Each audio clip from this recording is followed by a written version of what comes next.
as a postdoctoral fellow at the Royal Military College of Canada and as a visiting researcher at the Queen's University in different periods. I mean, it's a long association, is there since 2008 and to till date. And he has more than 150 publications in peer-reviewed journals and conferences. His research areas include printed circuits, antennas, radars, nanophotonics, and he's a co-principal investigator on the Stratospheric Troposphere Radar Project, the ST Radar Project, at the University of Calcutta. He's a senior member of IEEE and served as the chair of the APS and MTT joint chapter in IEEE Kolkata section, and also side chapter IEEE Kolkata section. He's currently the R10 coordinator of the IEEE AP Society, and also the APS chair and member of IEEE Humanitarian Activities Committee. So he's also a member of the MTT meetings and symposia committee. So he's representing, in different, IEEE APS as well as MTT societies in various roles. So, a lot of responsibilities on his shoulders. And although I have not directly been a student to him, I take him as my teacher. So thank you, Dr. Siddiqui, for joining this platform, and I welcome you to deliver your talk. Thanks. Thank you so much. Thank you so much, Dr. Devdeep. Thanks for the kind words. I have no, I don't know what to say for all the kind words that you're mentioning for me. I don't think I deserve that, to be true, to say the truth. Yeah, so I guess you can share. Yeah, I can share my screen, right? Yeah. Yes, yes.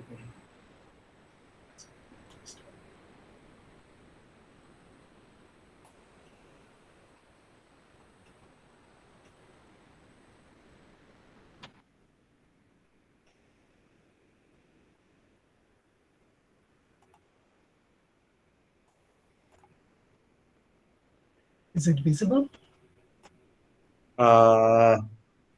Yeah, it's showing, it's presenting. Yeah, it's visible now. Okay. Yes. Okay. Fine.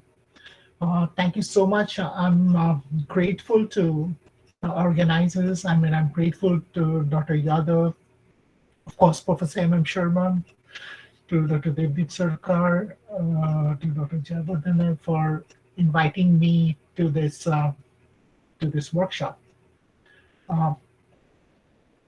I received this invitation probably a month back, and things probably were not as bad as it is now, considering the situation in India. But then I shared my pain and grief with everybody who is being affected by this pandemic, and I hope that things will pass over very soon, and things will become better in the coming days. When I saw the topic of the workshop, it's beam steering antennas. I was thinking, I've really not worked with beam steering antenna, beamforming antennas, but however, we have done a lot of work, me and my group, and lots of researchers earlier on. We did a lot of work on multifunctional filtering antennas. So probably I thought of fitting this work in the concept of beam steering antennas, how they can be used for beam steering antennas. So that's the topic of my work. That's multifunctional filtering antennas. Probably you have heard this topic on talk on this subject of this kind of antennas before. Dr. Chinmay Saha from India gave a lot of talks on this topic. So probably it will be again a reiteration of what you've heard before. But still, you might find something new, something novel in these designs. Every talk and every seminar or webinar conveys, some new message or the other. So I'll start my talk on this multifunctional filtering antennas. And if you talk about beam steering antennas, beamforming antennas, the massive expansion of mobile terminal network is a huge market now. That is, like with SpaceX and all these private operators coming in for space satellite applications. There's a huge expansion of mobile satellite terminal market, and one of the critical component of this mobile satellite terminal are these beam steering antennas or the beamforming antennas, which can be basically divided into some categories called the tall domes or the medium heights and thin systems. So mostly the printed antennas, the flat panel technology that we use are basically in thin systems. So most of the printed antennas that we design could form, could be combined in as, or could be categorized as thin system antennas for thin system technology. Okay, so the core technology basically is beamforming scheme. There are different beamforming schemes. You have you have the like mechanical beam steering, the electrical beam steering using phased arrays, the digital beamforming networks. So there are different beamforming schemes.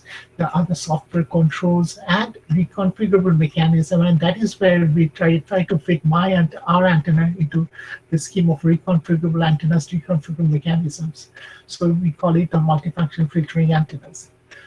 The challenge is in the whole this beamforming network and beamforming antennas for the mobile satellite terminal market, the cost is still, since this critical component of antenna, the critical component of this mobile satellite terminal antennas, this cost of the antenna is what's affecting the market right now. So they're still looking for more cost effective and low cost and low profile antennas. Complexity, obviously, with the beamforming network, there are complex challenges. Like now metasurfaces are coming up for use in this type of antennas. Efficiency, bandwidth, thermal management. Of course, like you need some amount of power. Like you need for satellite communication, you need a high amount of power, and so the thermal management of the not only of the antennas on the substrates, but still the correlated circuitry is important. The power consumption, of course, that has always been an issue. The tracking accuracy, so all these things are related. The challenges or the complexities are related with this mobile satellite terminal market for beamforming antennas. So what I will right now do is go into some description and discussion on the multifunction filtering antennas that we worked on, which can be used for such systems. So when I talk about filtering antennas, like an antenna with filters, right? So a multifunction antenna would be an antenna which could offer multiple functionality. For this, let's talk about a simple filtering antenna. Why would we use filtering antenna? Because if you know the development of ultra-wideband antenna from early 2000, it's almost 20 years that we have started working on ultra-wideband antennas. But the reason we need filtering antennas is when you design an ultra-wideband antenna, there would be some frequencies that you would want to filter out, or you want to, which would cause interference. You don't need the whole ultra-wideband spectrum for your whole communication or whole transmission and reception of signals. So there would be some interfering signals which you want to weed out, and that is where filtering antennas would come to play. That you design an ultra-wideband antenna, you add a filter, and then you use that, you integrate into a system, and then you use for the functionality. But then, so this increasing interest in the use of ultra-wideband system, of course, using the frequency band of 3.1 to 10.6 gigahertz, and we need to weed out some interfering frequencies. So the provision was the band notch filtering and interfering frequency in the ultra-wideband antenna offers a very potential option. Like if you can design an antenna which will filter out, or which will provide a notch in that ultra-wideband range of frequencies in the spectrum, that is what you are looking for, right? So if the same antenna, physical antenna, can serve both the purpose, right? You don't need an extra filter, extra component of a filter to be attached to the antenna. But if you can design an antenna to serve the same purpose of one physical antenna, which can give you ultra-wideband response, but still can weed out the frequencies that are interfering or you don't want, you are not desired, then the system becomes more compact. And hence, the additional filter or isolation stages are not required as that of a two antenna case or multiple antenna case. So as an individual design, what we saw is an antenna plus use a bandpass band reject filter.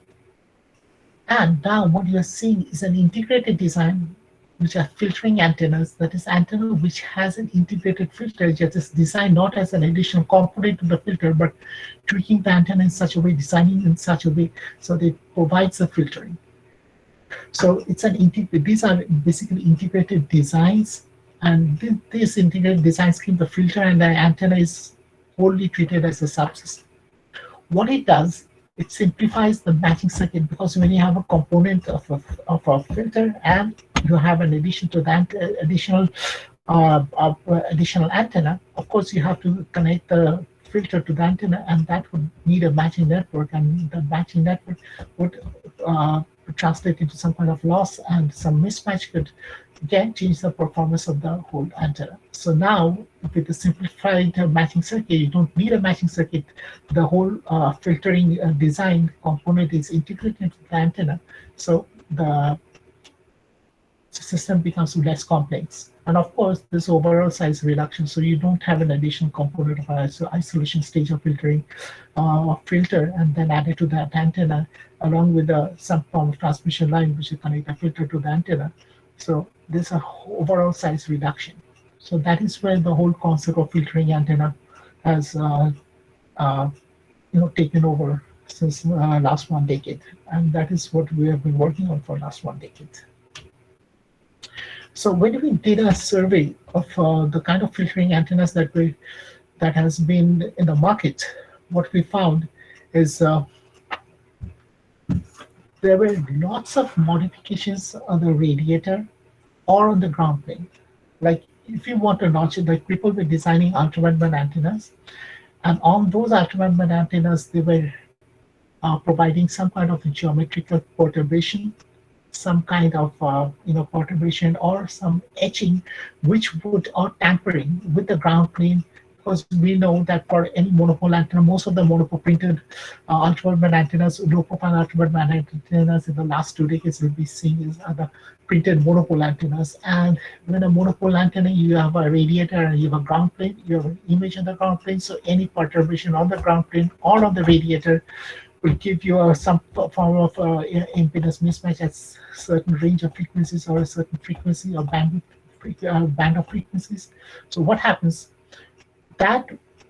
What we have found is that this etchings of slots and patches on the radiators or on the ground planes, they never gave a proper design guidelines. They are for, most of them are for one-off applications. For you have a certain application, you want to weed out a frequency, you can have this slots or notches and or stubs to weed out those frequency.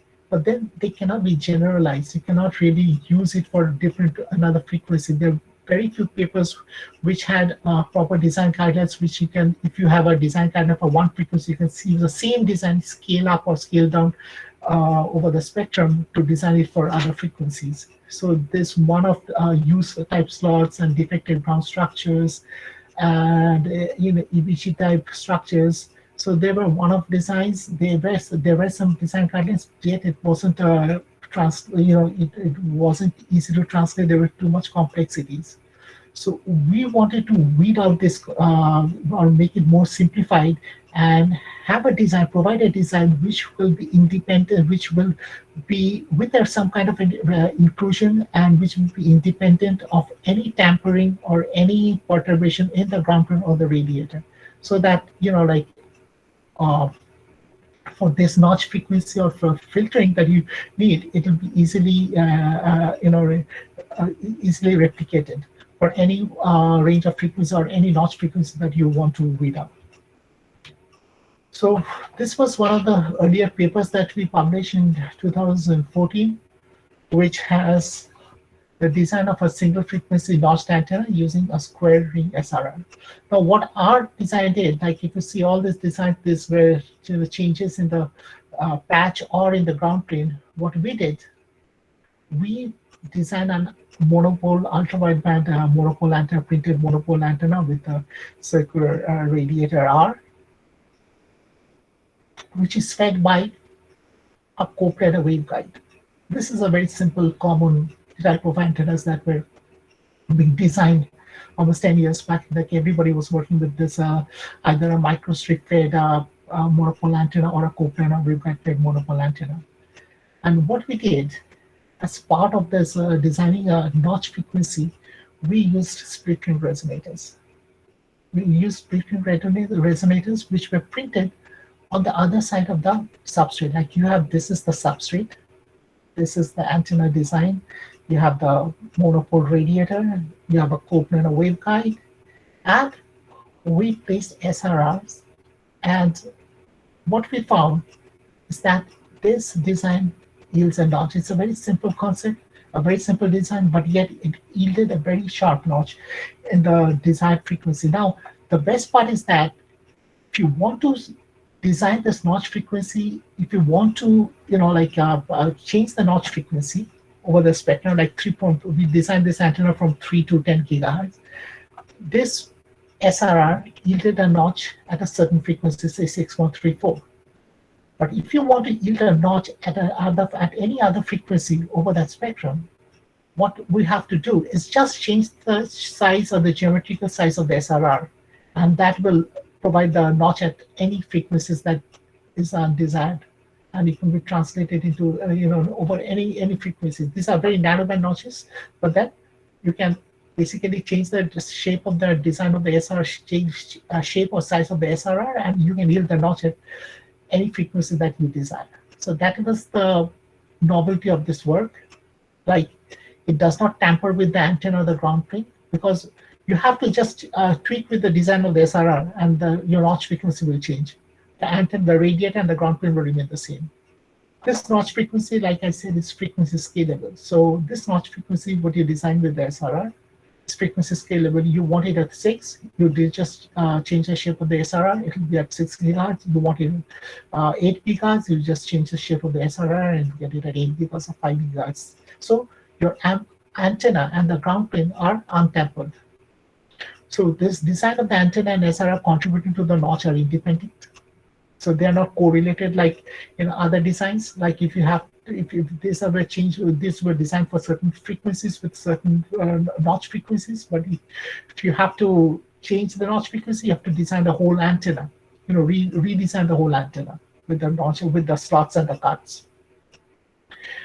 And this concept can be extended to any coplanar waveguide radiator, and can be reconfigured for multiple notches using multiple SRRs and pairs of varying dimension.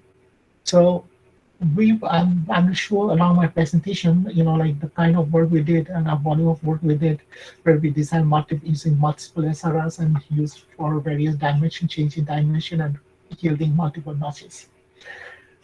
So how does this concept generated, or how did the genesis of this concept happen?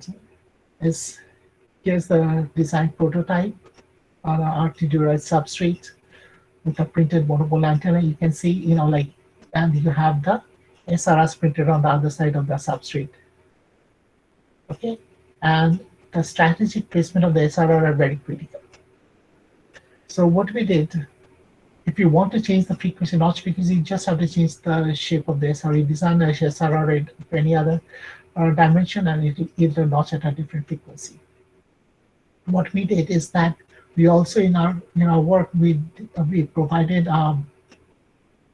expressions, empirical expressions, to find out the resonance frequency of the SRR, because now your antenna has been designed for ultra-wideband response.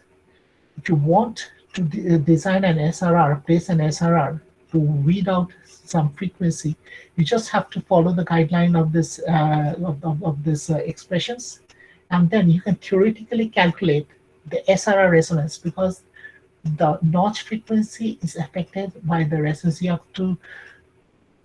to excite the SRRs on the split ring resonator. The excitation of the split ring resonator will provide you the notch frequency, which can be found out by the expressions that we have given in our paper. Okay, so you can theoretically calculate the SRR. You don't even have to use a simulator. You can theoretically calculate the SRR resonant frequency from the expressions, and you design the SRR in such a way and place it, and design it and print it on the substrate, and you could get the notch frequency. So it's frequency scalable and you can theoretically design it. So the radius that we took was 14 millimeter, and this was designed on a RT Duroid substrate with a dielectric constant of 2.33, and we took an SRR of A external of 2.5 millimeter, and of course this contributes. The C is the thickness of these lines, which are 0.35 millimeter. D is the gap between the inner ring and outer ring of the SRR, which is 0.6 millimeter, and this gap where 0.7 millimeter, which was G1 and G2. So how does this work? When you use a coplanar waveguide feed, for any coplanar waveguide feed, you have to understand the modes which are excited. So for any for coplanar waveguide feed excitation, there are the even modes and the odd modes, right? So they will have different field distribution of the electric field and the magnetic field. The critical component here is the strategic alignment of the SRR. Since the SRRs are excited by the magnetic field vector, so conceptually what you have to do is to understand the orientation of the magnetic field that will pass through the axis of the SRR. Because when you have a magnetic field passing through the axis of the SRR, like circulating currents will flow from the SRR, and that will generate the magnetic resonance of the SRR. So that is critical to, and that is where like the notch frequency will yield only when the SRR is properly excited. So arbitrary placement of the SRR anywhere of the substrate would not work. So you have to understand the underlying physics of how the SRRs are excited. It has to, the magnetic fields must pass through the axis of the SRR for proper optimum excitation of the SRR. Okay, so the magnetic field must pass through the axis of the SRRs for optimal excitation of the magnetic resonance of the SRR. This statement is very critical for designing this, for placing the SRR. So the SRRs were strategically placed on top of the coplanar waveguide slots between the signal line and the common ground plane of the CPW. So now when we have placed the SRR, as you can see from this design, is that we have placed right underneath the slots. So these are the ground planes. This is the signal line. You have this gap, this small gap delta is very critical for the impedance matching of the radiator with the CPW coplanar waveguide feed. So this SRR were placed in such a way that the magnetic fields were encompassing or passing through the axis of the SRR and exciting the SRR with optimal excitation of the SRR. If you move the SRR the axis has to coincide with the slots. If the axis moves to this position, it will deteriorate. There might be some component of the magnetic field which will pass, but there will be degradation of the resonance of the SRR resonance, and there will be degradation of the notch. Okay, so the critical component is the strategical placement of the SRR. So like here you can see, the magnetic field should pass through the axis of the SRR, of the coplanar even mode and the wave order mode. So they encirculate, like the solenoidal nature of the magnetic field. You can see that you have a common ground. They are at same potential, and you have the signal line. So now you have the magnetic field which are passing through the slots, and which, if you have SRR on top here with the axis of the SRR placed here, you will have the magnetic field at a certain phase will pass through the axis of the SRR in this way. Okay, so you have two SRRs, one here and one here. So you have both these SRRs excited by the magnetic field, which is passing through the slots and the ground plane, between the slots and the ground plane.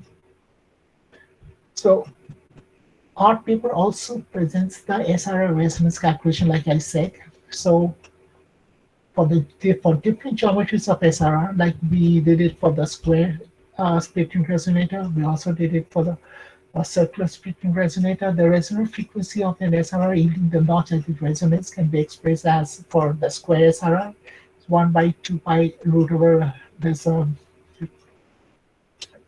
or the total equivalent inductance, and the equivalent capacitance, which we provided as an expression. If we check our paper, it's expanded in this form of expression. The critical point, like there were lots of theories that were published earlier, but then the critical point was the calculation was for getting an empirical relationship for this total equivalent inductance LT, and which is proposed using this formulation, which were found out from the handbook of Frederick and Terman.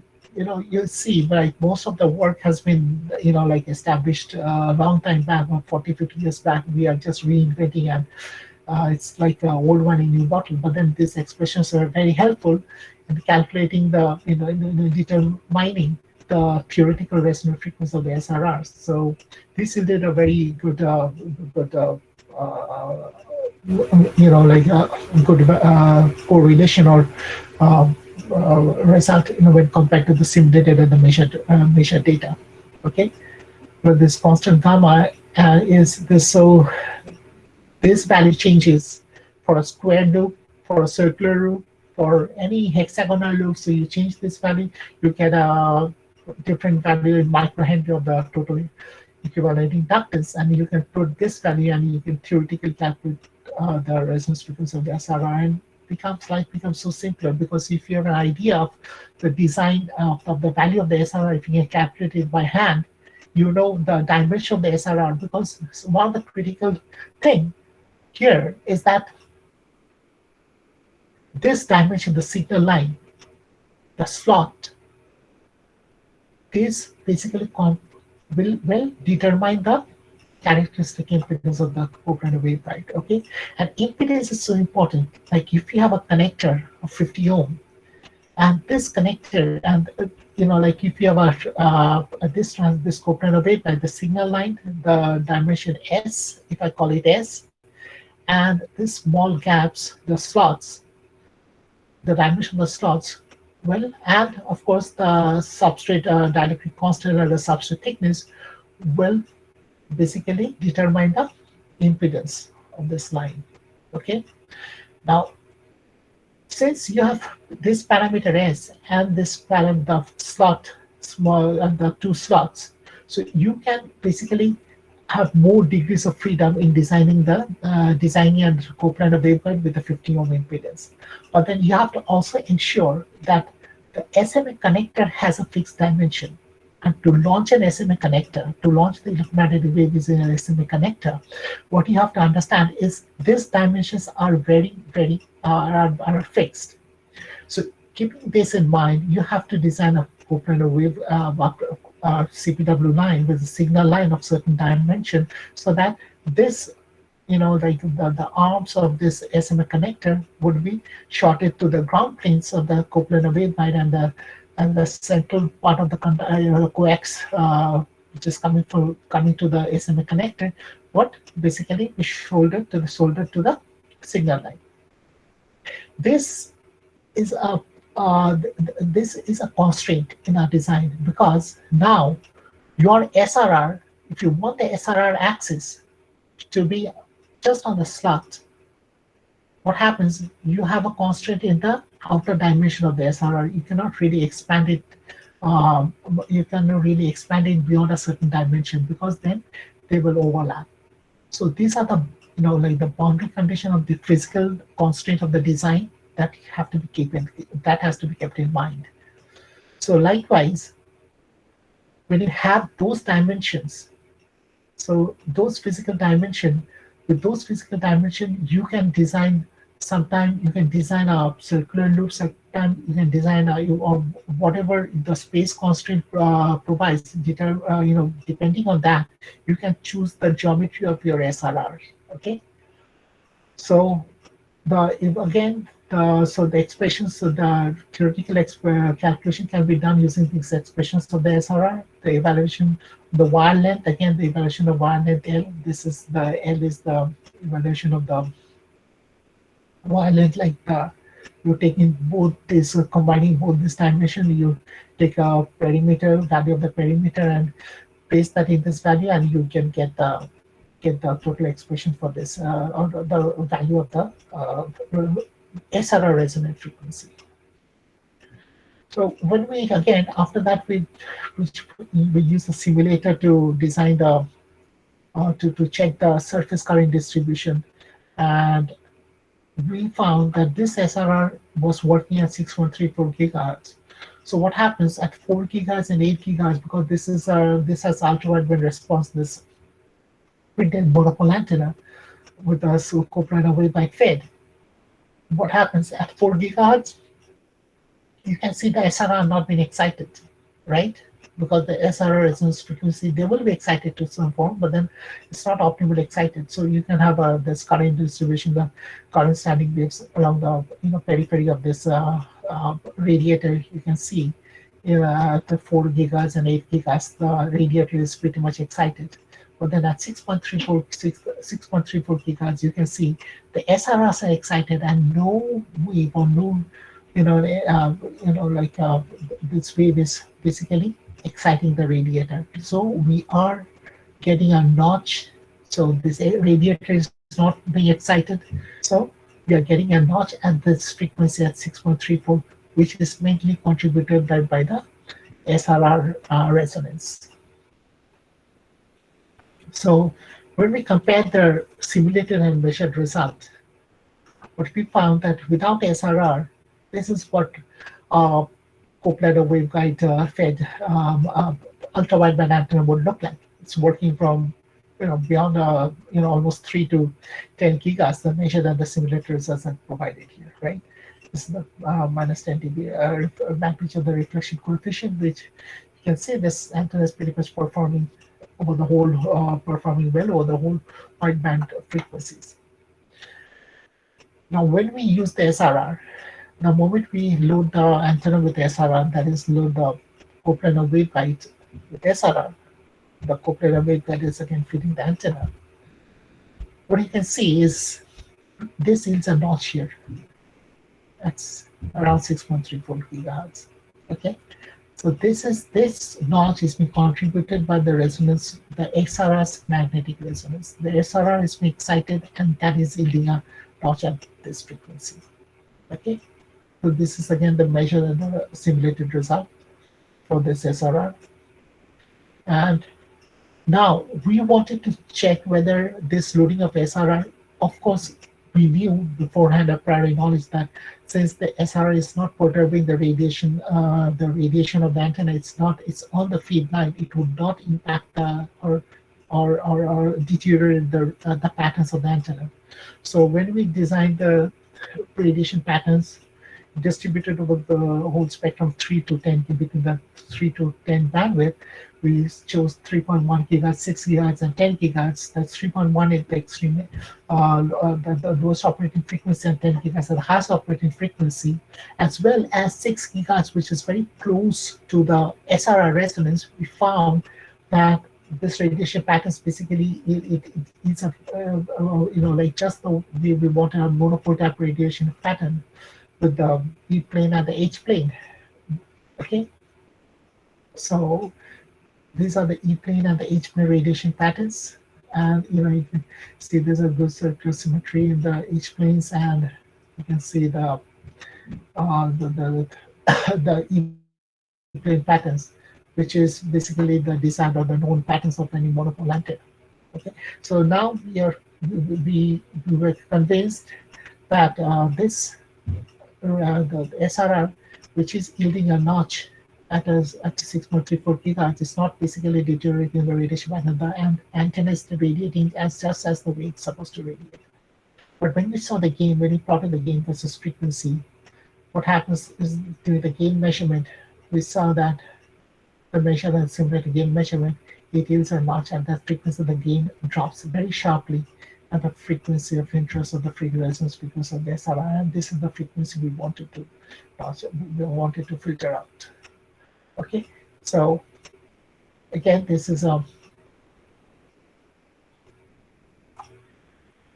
you can see at different frequency with and without SRR how the three-dimensional radiation patterns are changing.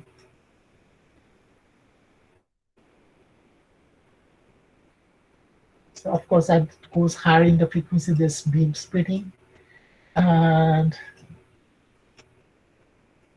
for the one with SRR, you can see that at one point, there's no power beam that's being radiated. And then again, it's restored. as it moves away from that SRR resonance. Okay.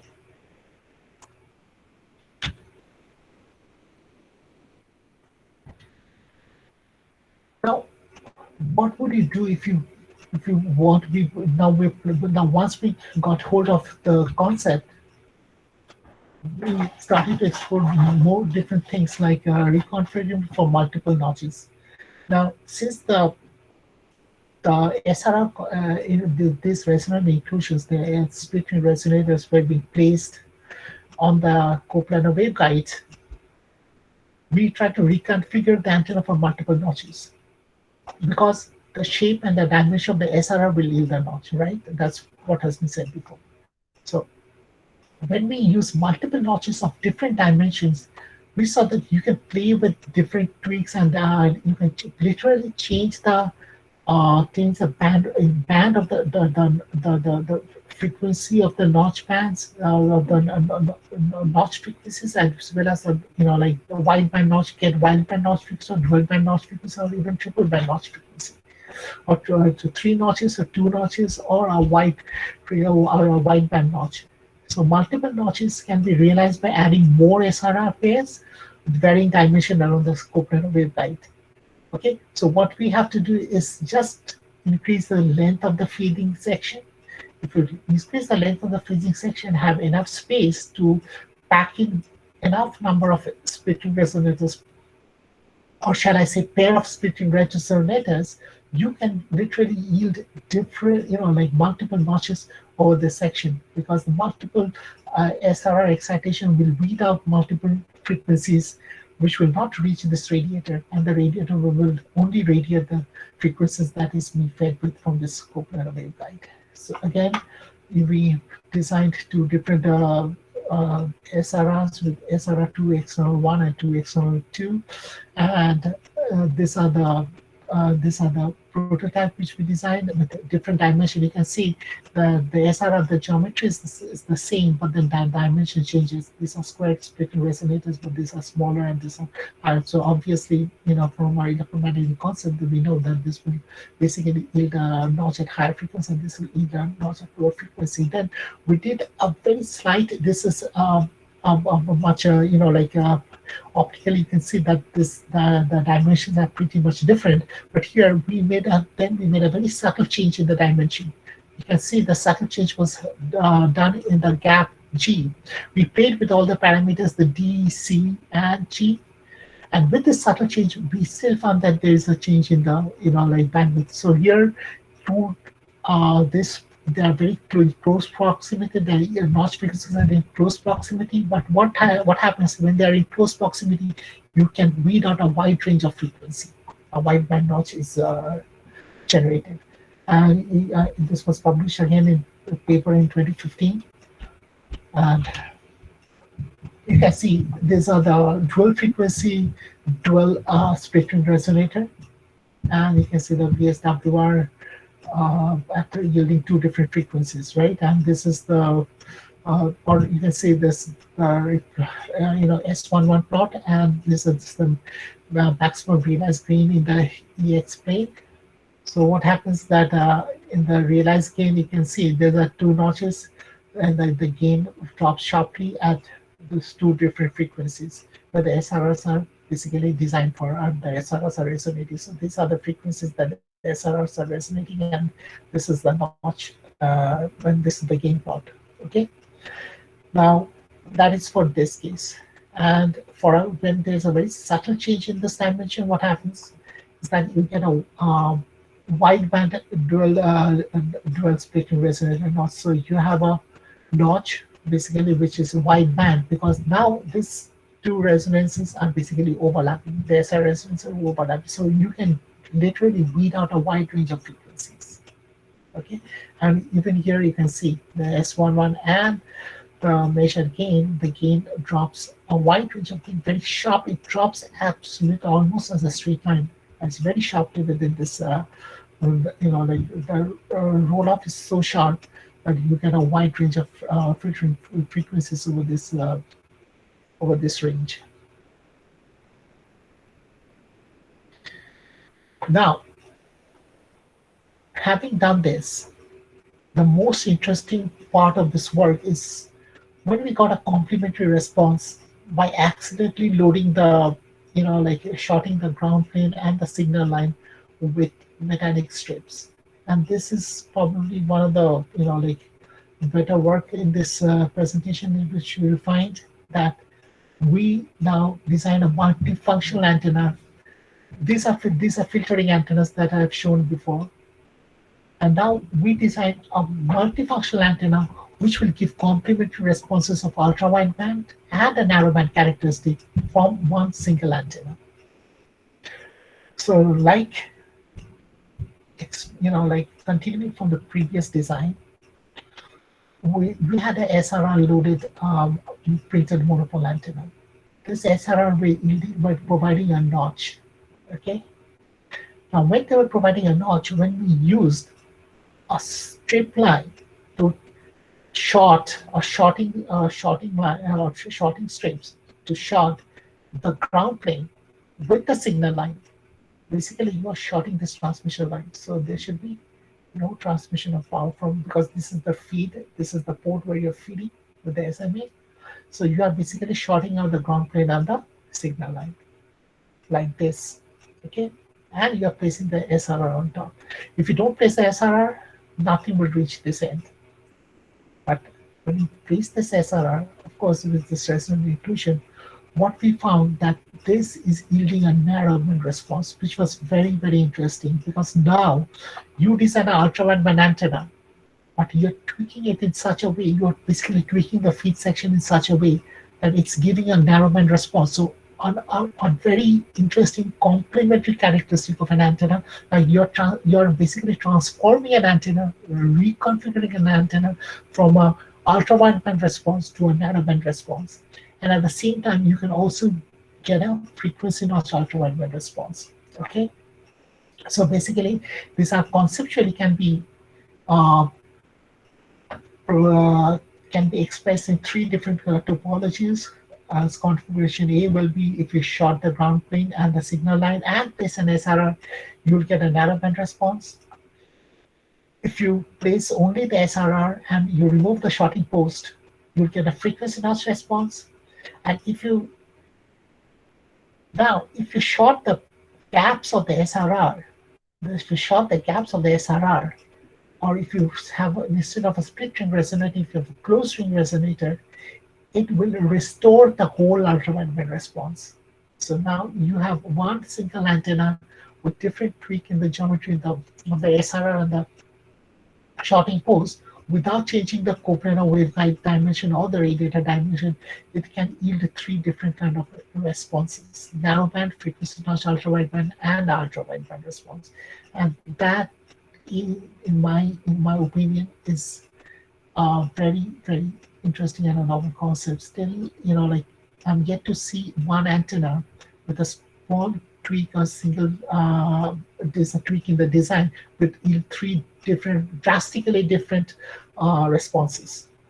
Okay, one of the applications that we thought of that can be used with this kind of antenna are for cognitive radio antennas, because in cognitive radio you need a sensing ultra-wideband antenna and the reconfigurable antenna. So when you have one antenna which will provide you three different functionalities or two different functionalities, there will be a lot of removal of complexity. It will be simple because you are doing it with port coupling. You have multiple antennas housed or encased in a very short space. You will have mutual coupling issues, you have port coupling issues, and all these things can be alleviated if you have a switching mechanism with which you can make one antenna, design one antenna, and make it used for different frequencies. So this multiple SR, like a multifunctional antenna with complementary notched ultra-wideband narrowband characteristic can be designed. The main original antenna is basically a planar ultra-wideband circular monopole antenna. Now, I've been saying that we are using planar ultra-wideband circular monopole antenna. This concept can be extended to any geometry. You can use any type of monopole antenna.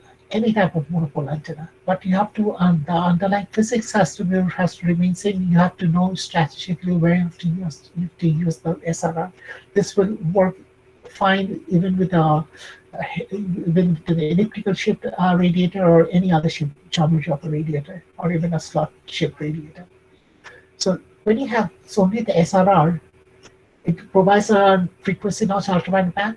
Okay, F1.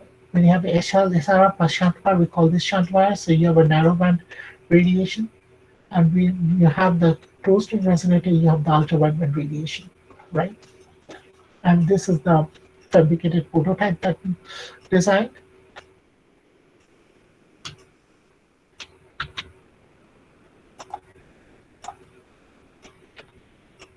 Now you see these plots. These are representative plots of the S11 frequency. This is really interesting because now you have an antenna which was providing a notch over a wide range of frequency.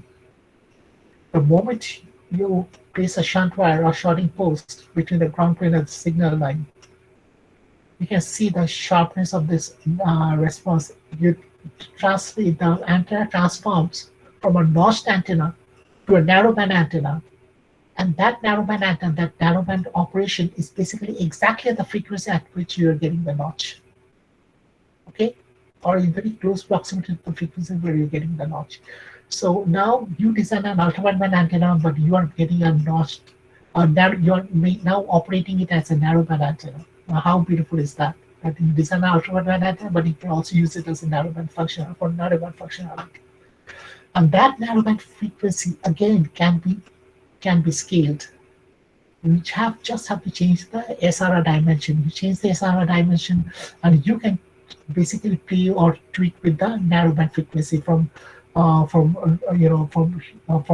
4.5 gigahertz to 8 gigahertz. So now, if there's a mechanism where you can change the SRR dimension or you can change the SRR parameters, basically your antenna can be an ultraviolet antenna can be used as a narrowband antenna, and that can be scaled at different frequencies. Here again, the maximum realized gain in the XY plane. So the maximum realized gain, you can see here is when the antenna is working as a SRR, you can see it's operating. So the gain is pretty much acceptable over the wide range of frequencies, except that the frequency at which the SRR is resonating. So there's a drop in the gain here in this frequency. Whereas like when you have the working antenna working as a narrowband antenna, you can see the gain, all the frequencies, all the gain over the other range of frequencies are suppressed, whereas it only yields a gain at that frequency at which it's operating in narrowband. Okay, that's frequency. And for us, only monopole, of course, only monopole, and when you close the ring, is when you have a square closed split ring resonator, then it can be used as an ultraviolet antenna, and which is similar to the response of a monopole antenna when there's nothing at all, no SRS at all. So, of course, these are some of the group data plots. Of course, during that time, working for ultraviolet antenna, you need to see the fidelity, check the fidelity, and the group data response. The time domain analysis was important. Now, we developed a plot, which is basically the Poynting vector plot, the magnitude of the Poynting vector, to see basically what's happening. Why is it transforming into a narrowband antenna? And we found that this is the dimension with this A and A prime. It's just this dimension. And you can see that as when it was operating as an ultraviolet antenna, on the frequency notch ultraviolet antenna, you can see the magnitude of the Poynting vector over the whole range of frequencies, are basically illuminated there in red. Whereas there's a notch there's no amount of power which is being, basically this is where the SRRs are placed. So this is from the radius section, and you can see this dimension that there's no amount of power which is flowing for this frequency, which is basically the SRR resonance. But then when you're using a shorting post, you can see there's no amount of power which is being fed to the antenna, but only the red section is the narrowband frequency at this, as where the SR is resonating. That is only the amount. So there's some form of coupling, which is basically transforming the with the SRR and the shorting post, transforming it to a band pass filter. And here, this is basically a band reject filter, and that is where this response is basically due to the like the response where the power mounting or associated with that frequency is being basically allowed to pass over and radiate over this with the antenna. And then when we check the radiation pattern of the antenna to see if there's any deterioration or if we change the radiation pattern, because now these are the radiation that we associate with ultra wideband antenna, monopole ultra wideband antenna. Now we found that this frequency, for this narrowband frequency, the antenna radiation remains same. It's basically it's radiating as a monopole type radiation with the E plane and the H plane copole and the crosspole yielding the same result as we expected. So now that's the thing, that with this design, one antenna which was designed for ultra wideband response was now used as a narrowband antenna. However, the radiation pattern is restored as you'd expect from a printed monopole antenna. Okay, so that's why this our concept is very interesting. And what we did is, we now, instead of using a shorting post, what we did, we replaced with pin diodes. Okay, just to get an active reconfiguration of sense the active make it actively reconfigurable, frequency reconfigurable, to transform an antenna from a narrowband antenna, from an ultra wideband antenna to a narrowband antenna. So the associated circuitry was this was the pin diode. Of course, it had to have some mechanism to load the to integrate the pin diodes. And have a network, because you need some associated circuitry for the pin diode to bias the pin diode. So we used bias T, which was again there was a frequency restriction. This bias T worked up to, I think, 6 gigahertz. However, our SRR was designed to operate at 6.34 gigahertz, so it was still okay to work with. And this is how we launched the antenna, and the SRRs are back on the ground plane. So I'll show you a small video, and when the diode off and diode on condition, it can translate it from a notched frequency and notched antenna to a narrowband antenna, and restoring the resonance frequency. So this is switch off mode. You can see the S21.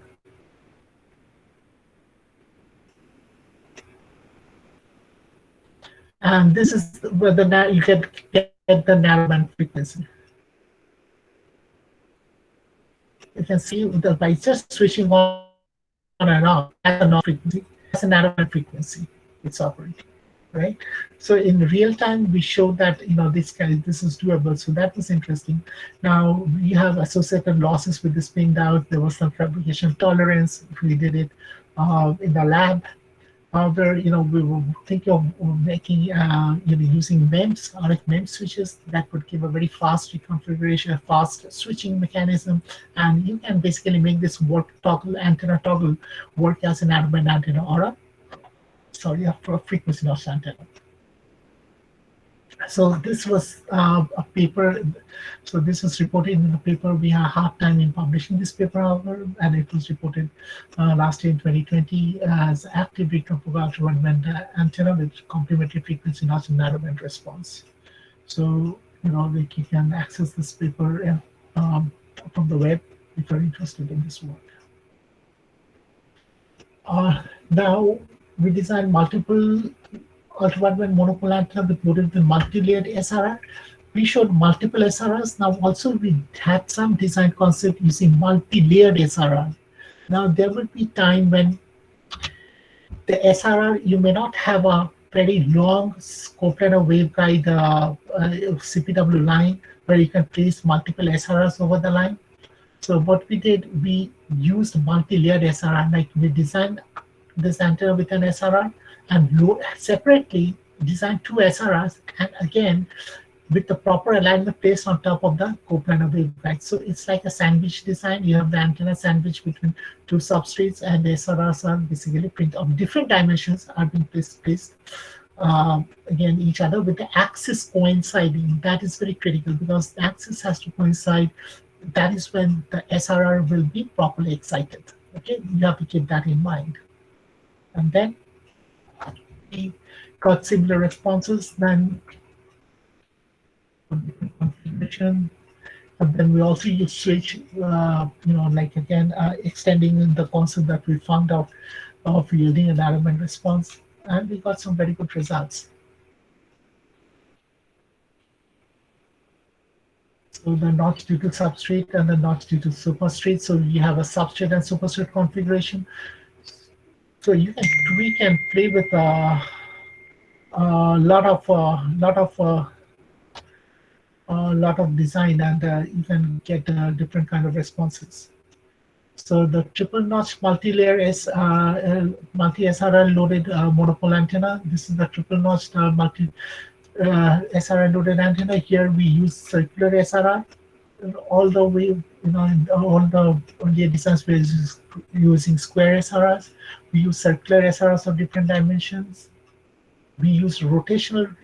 You can tweak the SRR resonance by even rotating the geometry, rotating the inner ring of the circular SRRs. Okay, so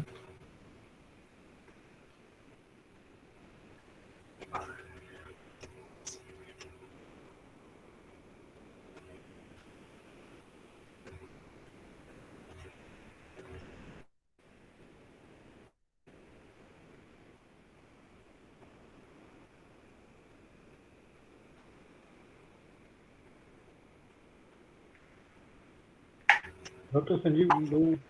Yeah. Can you hear me? Yeah. Yes, sir. Okay. Yes, sir. Okay. I just lost for a moment, I think.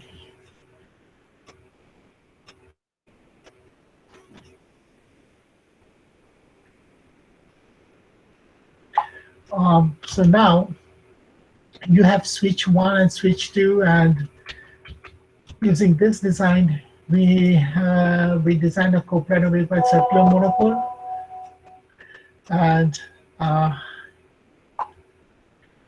SRR coupled with circular monopole, we have triple notched SRR, and we use the shorting posts.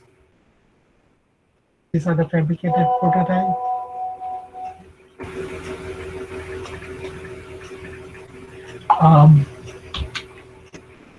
And the design parameters for circular SRR, and you can see that there's resonance frequency of conventional SRR. So we have this expression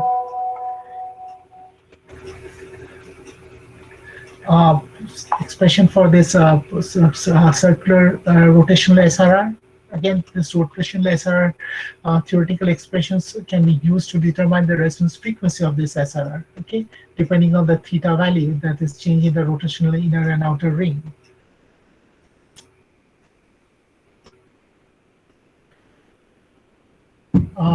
So multiple SRR loaded printed and monopole antenna. We use 3 different dimensions of SRR with R external, C, D, and G value and theta value. So now with this theta value, you can see we use also the circuit simulator for co-simulation and using ADS. And what I did is the multiple frequency was done using SRR1, SRR2, and SRR3, and these are the the circuit model for the SRRs that were coupled with the coupling factor K, and you can get three different notches in the circuit simulation, which coincided with the HFSS simulation that we did. Okay, and these are the transmission line section for the coplanar waveguide expression. Now, with the notch when the shunt boost was added, you can add this inductance, and you can again redesign or do the co-simulation to get the narrowband responses in the ADA simulator. So in the first, second, and the third notch frequencies, you can see which one is excited here. You can see the red part and the red part. The first notch frequency is excited, the second notch frequency, and the third notch frequency is excited. Again, the pointing vector plot yielded 3 different notches at 3 different frequencies over the wide range of frequencies. Okay, and the combined result of S of antenna 1 and antenna 2 are given here, because it's again this concept is same. You get yielded 3 different notches at 3 different frequencies, because now you are using 3 different SRS at a different interval over the Köppen waveguide.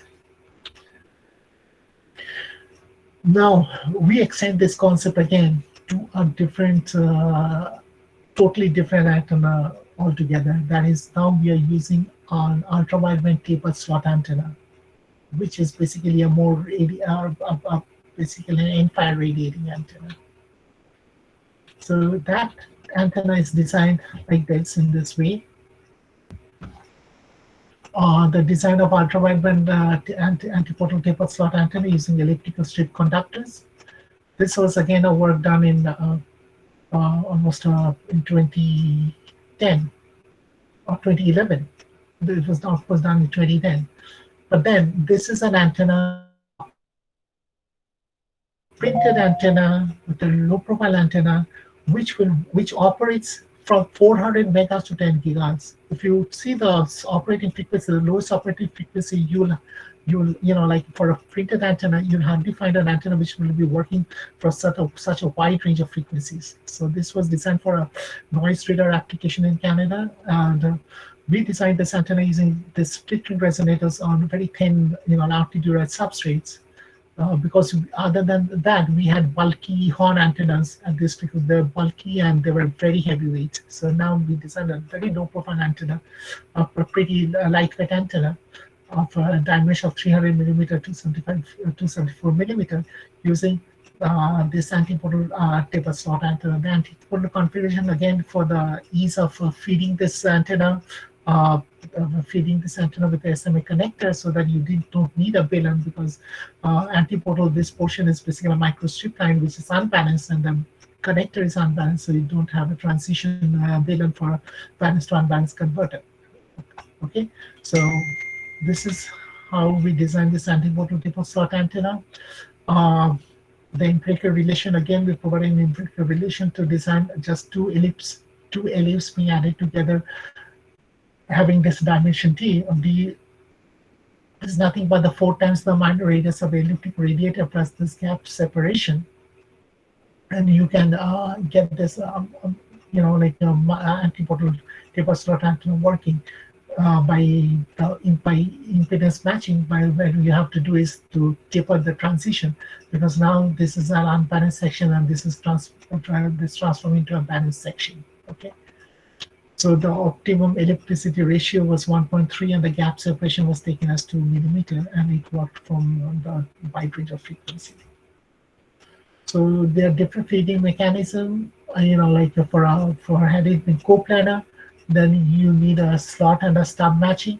But for antipodal, you have a ground plane, which is a transitional section, and that can translate into a parallel line, and you can have 2 different, the radiuses are separated by the geometry, by the thickness of the substrate.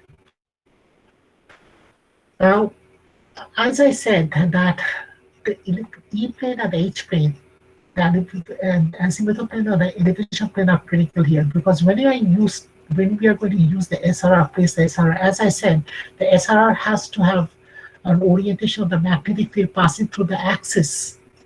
And when I say that, you have to understand the orientation of the electric field vector and the magnetic field vector, right? So E plane is the plane containing the electric field vector and direction maximum radiation, and the H plane is a plane containing the electric field and the magnetic field vector and the direction maximum radiation. So this is an end-fire radiating antenna.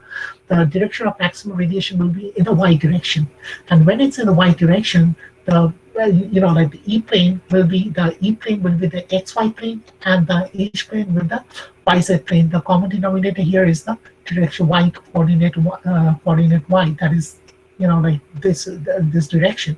So when the H-plane is an XZ plane, that means that here in this portion, in this aperture, the orientation of the magnetic field is in the Z direction. What is in the Z direction? Now I know where to place my SRR for maximum orientation. I need to place the SRR just along these lines, and let's see what happens. So again, this is the electric field transformation from the balloon to the radiator. Because the balloon, in the sense that we have a microstrip line section here and transforms into a paraline section. So this is called as a balloon. And you can see the electric field orientation, like the orientation of the electric field lines between the top conductor and the bottom ground plane, as expected in the microstrip line, is like this. But as it travels through this length, you can see the skewness of the line, the electric field lines. Basically, the electric field line now, when it radiates, is basically oriented in this direction. And this is the surface current of the radiator for different frequencies. That is 1 gigahertz and 3 gigahertz. And the surface current of the radiator at 1 and 3 gigahertz basically shows the the current standing waves. And these are the printed taper slot antenna with as ultrawideband antenna. You can see the antenna operating from almost 400 megahertz to 10 gigahertz, right? And the gain is also, acceptable gain above 0 dB for the 400 megahertz to going up to 10 dB, for around 9.8 dB at the frequencies of say at 6, 7, 8 gigahertz. Or 6 to 7 gigahertz. These are the representative plots of the radiation patterns of the antenna at different frequencies, 400 megahertz and 2 gigahertz, and up to 8 gigahertz, 3, 6, and 8 gigahertz. Okay, and since it's a directive antenna, it's an infraradiating antenna, and you can see that the E-plane and the E-plane, copole, and the crosspole, you can see it's pretty much directed in this direction, okay? And you can see the crosspole basically is increasing because of the antipodal configuration. This is the inherent disadvantage of an antipodal configuration. Because of the skewness of the line, there will be a cross component of the electric field vector in the vertical component of the electric field vector, which basically gives rise to this crosspole component. It had been used coplanar, antenna, a taper slot antenna, probably we could have reduced this crosspole. However, using this design, now once we know the orientation of the magnetic field and the H-plane, we now used separately design an SRR and use that SRR to place on top of the radiator in such a way that the magnetic field basically passes through the axis of the SRR. That's one configuration. And then we also use the SRR, which is aligned to the freezing section of the microstrip line. And for both these different cases, and this is the paper for the calculation of the resonance frequency of the SRR, which can be, this was published in March 2018 in Transactions. So you can go through this paper. And what we found out, when we placed this multiple SRRs, separately designed, these SRRs were totally separately designed and just placed on top of the radiator, knowing that the magnetic field will pass through this splitting resonator. What it does, it basically provides an yield in the ultrawideband response, which I'll show you in the next slide. So this is the normal response without the SRR from 400 to megahertz to 9.8 gigahertz. This is the gain part for the unloaded taper slot antenna. So we use 4 different SRRs, designed 4 different SRRs of different dimensions of external 3.4, 4, 4.5, and 5. Okay, and these are the these are the aperture where, position of the coordinates of the aperture where we place the SRR in the X and Y direction. Okay. And we have this calculation of resonance frequency of square-shaped SRRs, and this is the calculation for the resonance frequency in the paper. Now here you can see in the result that when you use an SRR S11 and the SRR loaded on a TS aperture, you can see SRR 1, 2, 3, 4, they yield notches at four distinct frequencies, and these notches are pretty sharp notches. Okay, so when you design an antenna from 400 megahertz to 10 gigahertz, of course, it's, like you may not use the antenna for the whole range of frequencies, and there'll be so many interfering frequencies over that whole wide range, right? It's a super wideband antenna, and there'll be so many interfering frequencies. So now the simple solution to weed out the frequencies is to design an SRR on the frequency that you want to weed out and just place it on top of the aperture. And this will provide us such a simple solution to block out all the interfering frequencies. So this antenna will not radiate at the frequencies for which you are, probably you want to weed out. And this work, here you can see the gain plot, the gain versus frequency, where you can see that the SRR1 and SRR2, you can see the sharp falling gain, very sharp falling gain over these two frequencies of the SRR, where the antenna is not supposed to radiate. So now I also call this type of antennas, all these antennas as radiation on demand, in the sense that you can basically tailor the radiation that you want this antenna to operate with or operate on.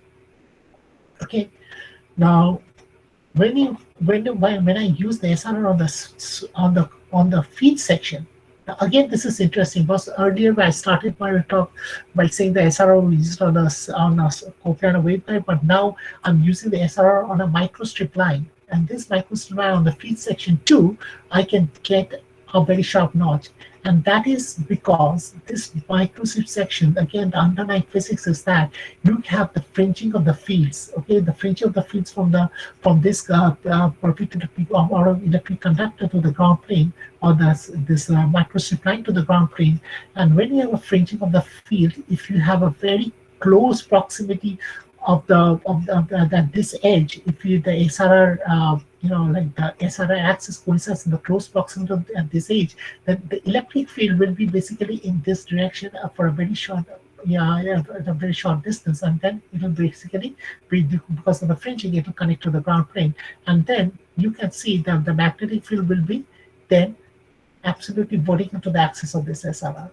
So if you move this SRR away from the edge, you see that the notches deteriorate because the SRR is not very excited. But if you bring it very close to the edge of this microstrip line, you can orient the magnetic field, which is fringing, or the electric field, which is fringing, because you'll have the associated magnetic field, which will pass through the axis of the SRR, and you can yield different notches. Okay, again, I go back to this slide. This slide in this paper, what we have is you have the calculation of the resonance frequency, very smooth and very accurate calculation of the resonance frequency using all these expressions. So if somebody is interested, you can go to that work and see this expression, and you can calculate the resonance frequency of the SRR. And using the resonance frequency of the SRR, just use it on any antenna and any taper slot, and even if we used it on a horn antenna too, like design a horn antenna, reached horn antenna and dual reached horn antenna, and place the SRR orienting in such a way that the magnetic field basically excites the SRR, and you can weed out frequencies from the horn antenna. The horn antenna used was 3118, which worked from 1 to 18 gigahertz, and you can basically weed out or filter out the frequencies that you don't want the horn to radiate. Okay, so this is the feed section, and these are the measured radiation patterns of the E plane and the H plane. It was pretty much what we expected. So the SRR basically did not, since they are sub-wavelength inclusions, like 1/10 of lambda, so they don't really tamper with or deteriorate the radiation patterns of the antennas. So some of the references of the work that I've presented here can be seen in this works, in this slide, and of course, anybody can contact me if they want any access to any paper or any of the work that I presented here. And there are lots of other works which Dr. Shah has provided in different forums and which are published in magazines. Okay, so these are the designs. So we designed some reconfigurable antennas, some filtering antennas, and multifunctional antennas, which can be used for like array, and if you want for any in the application, even for my application, that can be used. So these are the concept that we used in our antenna design. So my acknowledgement goes to my collaborators, Dr. Shah from IIST Trivandrum, Dr. Antar, Dr. Sharkar, Dr. Latif. There's work in many of the papers or in the work that I've done, presented earlier. And we have a book published as Multifunctional Ultraviolet Antennas by Taylor and Francis. And this is my email ID, so anybody can reach to me. Thank you so much. Okay, thank you, sir. Welcome. Yeah, participants, if you are having any queries, please write on the chat box so that I can take the queries.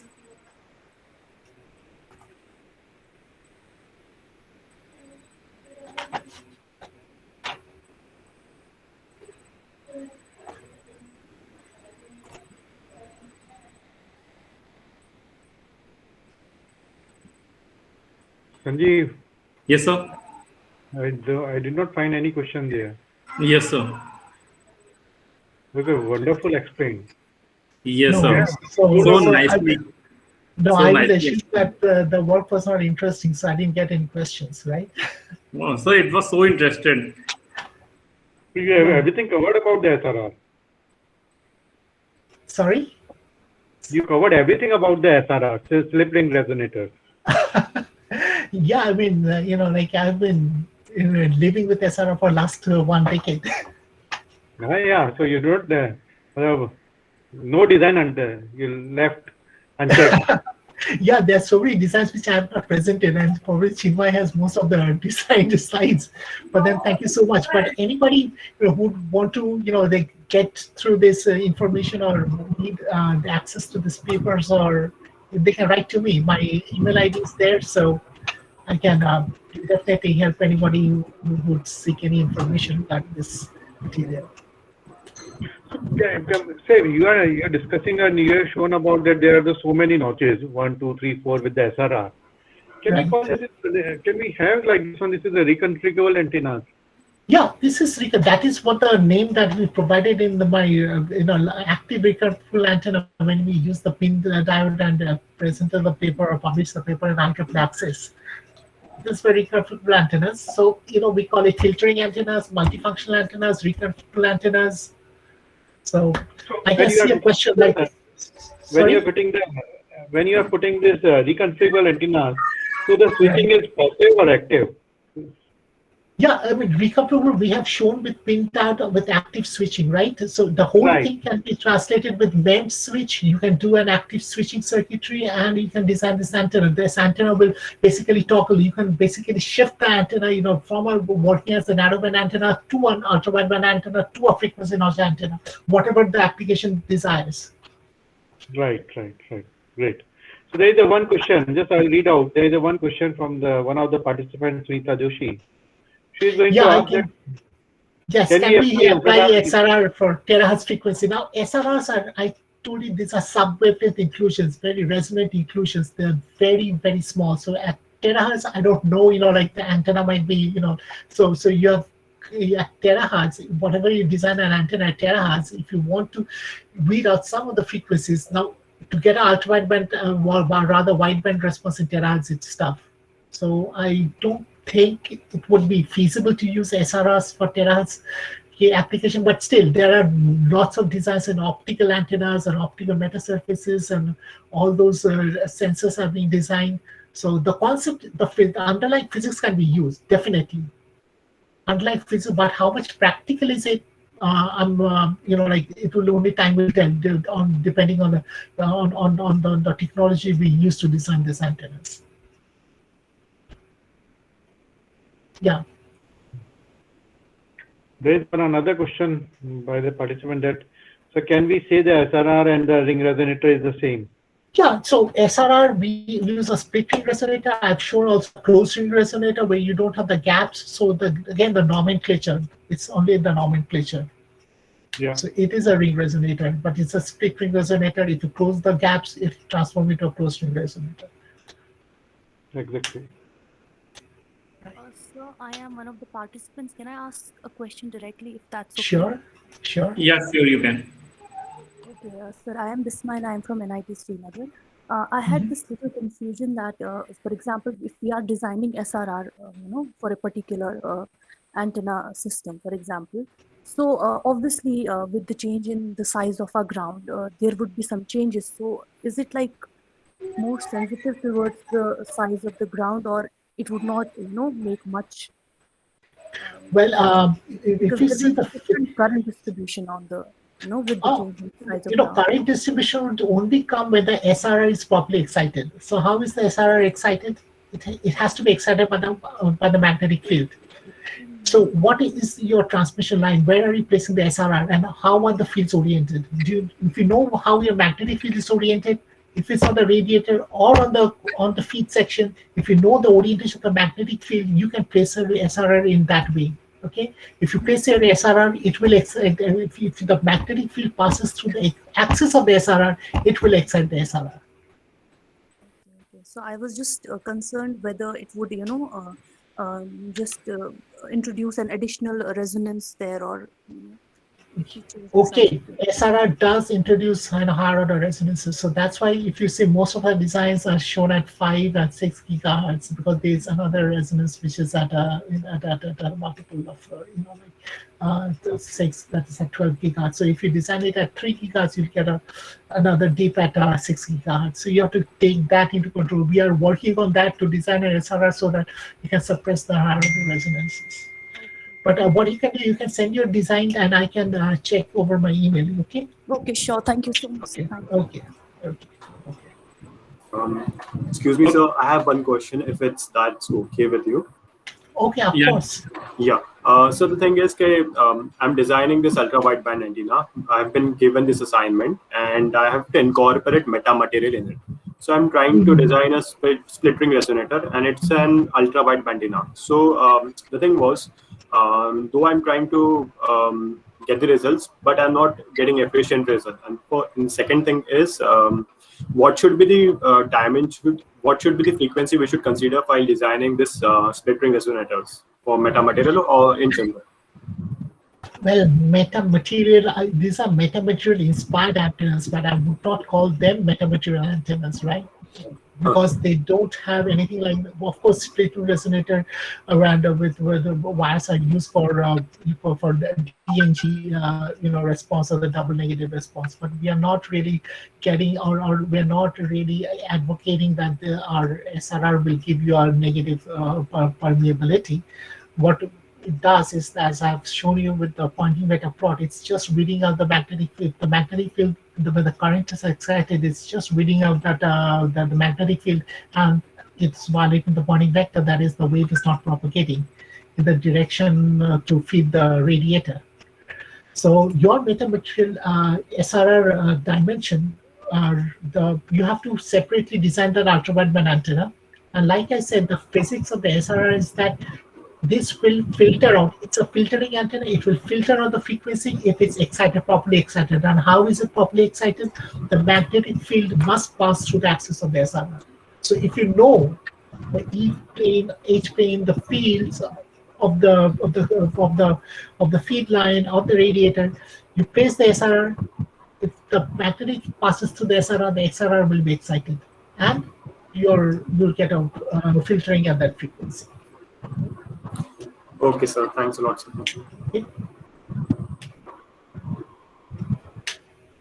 Okay, thank you, sir. I think all the doubts can be cleared. So I now request Dr. Jayavardhan to propose vote of thanks.